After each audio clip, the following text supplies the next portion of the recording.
Fenlon, we meet again. And again. And again. I grow tired of your visits, cat. As do I, you slut. You are a slut. You're a slut. You are the slut. Cat, ready to dance. I'm always ready.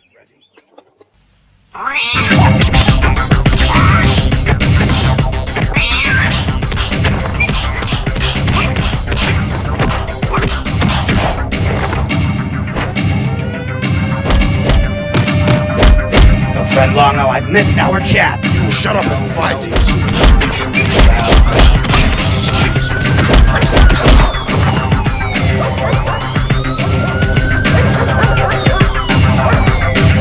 Welcome to the mother relay. We're covering today's top boxing news.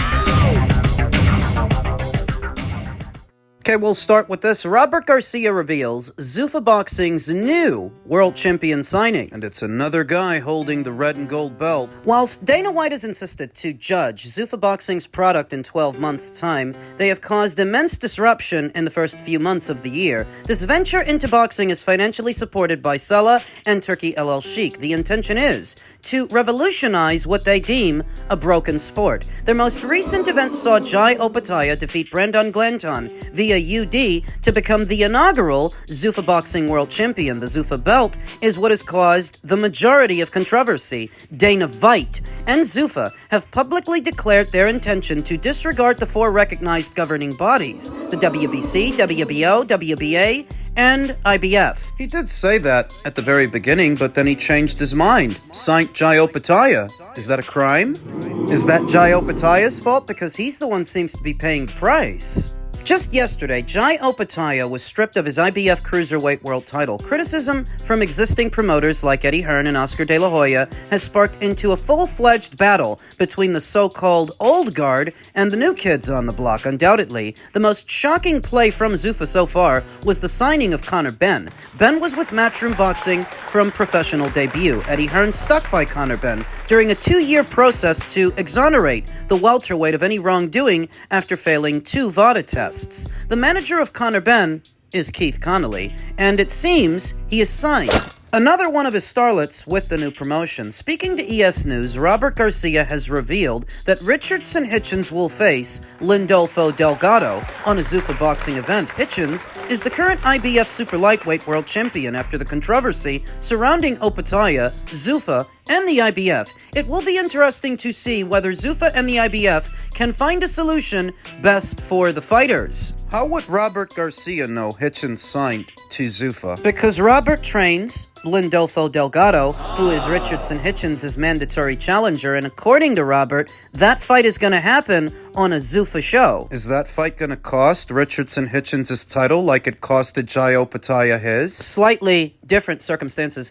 Jai Opetaia's fight with Brandon Glanton was a voluntary title defense, not a mandatory like this one. So the IBF can't use the excuse that they don't approve of the opponent when they're the ones that ordered this fight. You're the guy's telling him he's got to fight Lindolfo. Just as well. If it is for the IBF 140-pound title, Zuffa Boxing doesn't have an inaugural title in that division because they don't recognize it. They're not doing any of the juniors and the supers. Then why sign Hitchins? Well, maybe down the line they have plans for him to campaign in what is their welterweight division, but for the time being, he's still at 140, where he holds a title. So if the IBF want to strip him, they're going to have to come up with some other reason to do it. Why would they want to strip him? Same reason they just stripped Jai Opetaia, which extends to a bit more than just picking up a trinket title they don't recognize. It's all about who the promoter is. It's all about them aligning themselves with Zuffa. But why should the IBF care which promoter a fighter signs to? Promoters feuding amongst themselves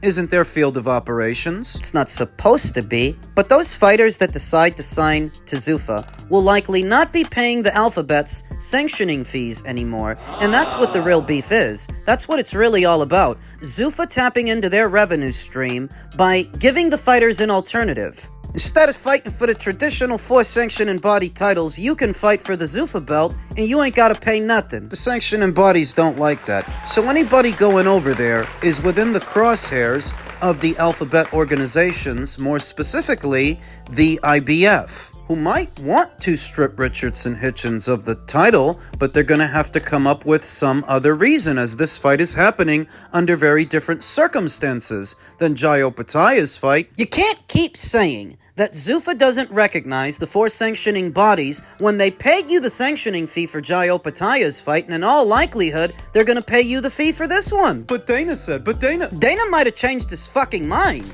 Is that a crime? Should the fighters' reigns as champions be held to ransom because of something Dana said? This is where the IBF and the other sanctioning bodies might be crossing the line. It is not your job to dictate to the fighters which promoters they're allowed to sign to. And if what you're doing is using your existing relationships with the other promoters to intimidate these fighters, that's collusion. Elsewhere in the world of boxing, Floyd Mayweather vs. Manny Pacquiao 2 is no nostalgia act, says promoter Jas Mathur. If you thought the first showdown between Floyd and Manny was massive, buckle up. Jas Mathur, CEO of Pacquiao's promotional company and one of the key figures behind the rematch, tells TMZ the September 19th clash at the Sphere in Las Vegas isn't just big. It's historic. I'd say huge is an understatement, Mathur told us, pointing to the original first eye-popping $600 million haul. You're talking about a spectacle, and this time, it's not just boxing, it's a full sports entertainment takeover inside one of the most high-tech venues on the planet, with Mathur promising a production that'll leave fans not believing what they see. Yeah, it sounds good, but Jas Mathur is just another promoter doing what promoters do.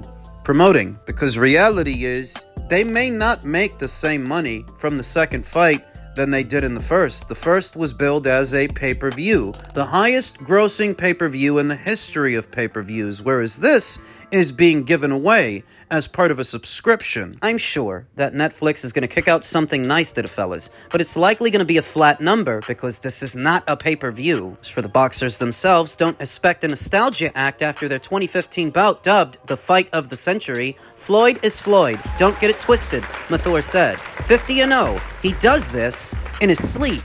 Pacquiao's no slouch either, and according to Mathur, both legends are somehow aging in reverse. These two age backwards, he said. They're both on their A game, of course. Not everyone's sold. Dana White and others have raised eyebrows about the event, especially the price tag, but Mathur isn't sweating it, saying this isn't some back-of-the-napkin idea. Everyone has words, he said. Why wouldn't it be expensive? Look at the names we have. Yeah, look, two guys well past their prime at close to 50. Let me get my pocketbook. You carry a pocketbook? It's ironic that the same thing that puts a cap on how much money the fighters can make from the fight is also the only reason that it might be big. It's because it's on Netflix, not pay-per-view. It being on Netflix, readily available to all of their millions upon millions of subscribers, almost guarantees that they're gonna get a lot of eyes on this thing. But as far as the money, I don't think it'll be what it was in 2015, and as far as the attitudes, it's not going to be the same either. This fight doesn't have the mystique of the first one, because we already saw it when they were younger men, and it was boring then. So what are the odds that it's going to be an all-action shootout now, when they're both close to 50? Now, Jas Mathur might want you to believe that it's more than nostalgia selling this fight, but nostalgia is all they have to go off of. Whatever remains of the Pacquiao fan base and whatever remains of the Mayweather fan base in tandem with a younger generation that didn't get to experience these two fighters in their prime. They only heard about them from their nostalgic elders. Watching old clips of them in action on YouTube, nostalgia is the main selling point for Mayweather versus Pacquiao 2. He said, look at the names we have. Aside from Manny Pacquiao and Floyd Mayweather, what names do you have? What's that undercard gonna look like? So far, all we've heard is that Manny's son might be fighting on it, and Kermel Moton, the fat prospect with only 9 fights that looks like a Temu tank. It just looks like when Gervonta Davis left Mayweather Promotions, Floyd's response was to run out and sign the first tank lookalike he could get his hands on. These are the guys on the undercard. These are the names they have, aside from the 2 guys in the main event. The saving grace is,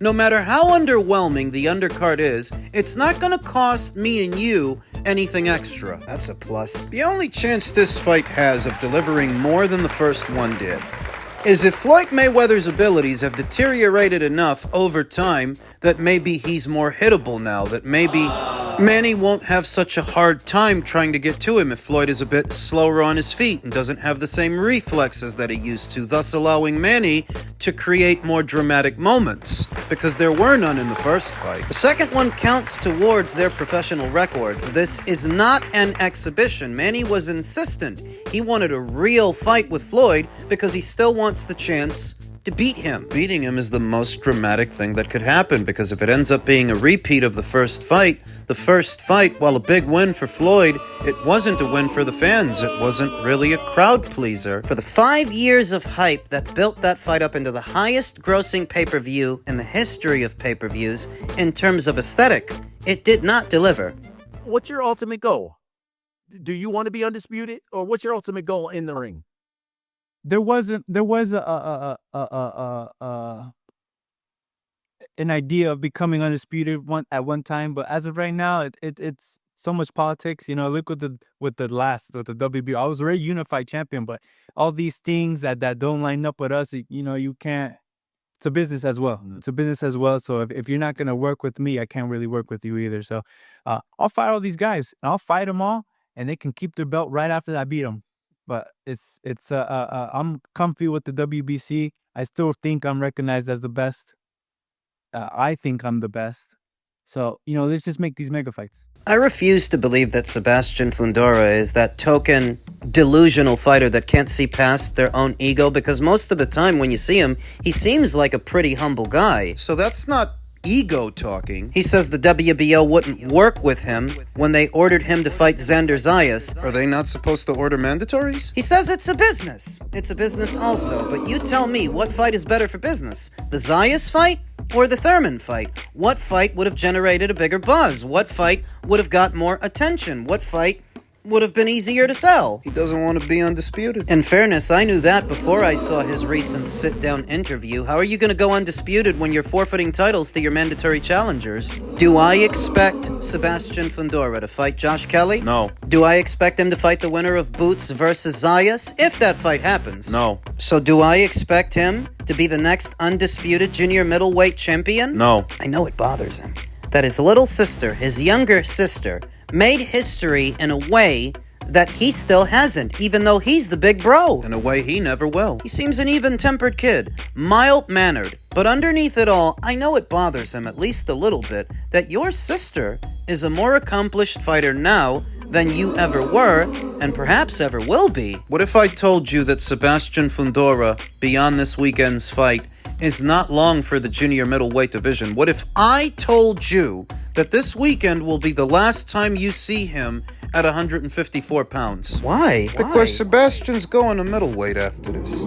Because Carlos Adames just announced that he's going to move up to 168. When he drops his belt, Sebastian will be there to pick it up. Sebastian's going to 60. Win or lose this weekend, he's going to move up to middleweight. I think he's going to win. I think he's going to knock Keith Thurman out. I don't give Keithy much of a chance in this fight, but oddly enough, Tim Kazoo does. Having shared the ring with Sebastian Fundora, he offered his insights, and he believes Keithy stands a fighting chance. Do you feel Thurman has the abilities, the experience, the intangibles to be able to beat a Sebastian Fundora? Yes, I do. I feel like he's got the footwork. If he leads him onto a certain punch, he's got the power. Stylistically, it's an interesting fight because that's where Thurman lands. So yeah, it'll be interesting because it's not like Fundora's head movement is strong. He's just got this relentlessness about him, but his head's in the same place, and I think that presents a lot of problems against Keith Thurman. Perhaps Sebastian's head movement really isn't the best, but when you're that much taller and that much longer than your opponent, how much do you really need to move your head? Whether he's throwing straight punches from the outside coming in, or throwing straight punches from the outside hanging back, he may be outside of Keith Thurman's striking distance because his arms are shorter. Keith has to be close to him to land anything, so when you're that much taller and that much longer than your opponent, even if your head movement's not the best, when you have those kinds of advantages, it doesn't need to be. I feel like people's perception of Keith Thurman ahead of this weekend's fight is somewhat warped, because they so rarely see him in action that they keep thinking about the fighter that he was, and what he was able to do as a welterweight. When they think of him, he did knock out Brock Jarvis. Yeah, Brock Jarvis used to campaign at 135. Brock Jarvis ain't 6'5" with the kind of height and wingspan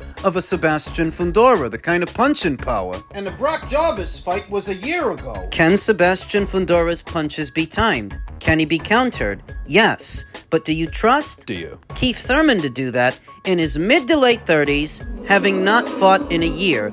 Do you trust those 37-year-old legs and 37-year-old reflexes? I don't. The very best version of Keith Thurman I've ever seen is hanging back, moving lateral, using the ring, and setting traps to walk his opponent into hard shots, then move in. But you can't do that with a guy who's this much taller than you are. You do that, you're a sitting duck out there, because you can't hit him, but he can hit you. And that's if he hangs back. If he tries to come forward, he's got a slightly better shot, but you're gonna take fire. You're gonna take hits. To try and get inside on Sebastian Fundora, you're gonna take punishment. Can Keith Thurman handle it? Maybe you got a lot more faith in that guy than I do. I've got Sebastian winning this weekend, and I anticipate that afterwards, he may move up to the middleweight division to finish out his boxing career. Finish out? You mean finish out retirement? That's exactly what I mean. As Sebastian Fundora hints at early boxing exit due to changing landscape, the WBC junior middleweight champion says he won't fight into his mid-30s, frustrated that YouTubers and crossover stars now share the same platforms as traditional boxers. You buying that? That he might retire, yes. But the reason given?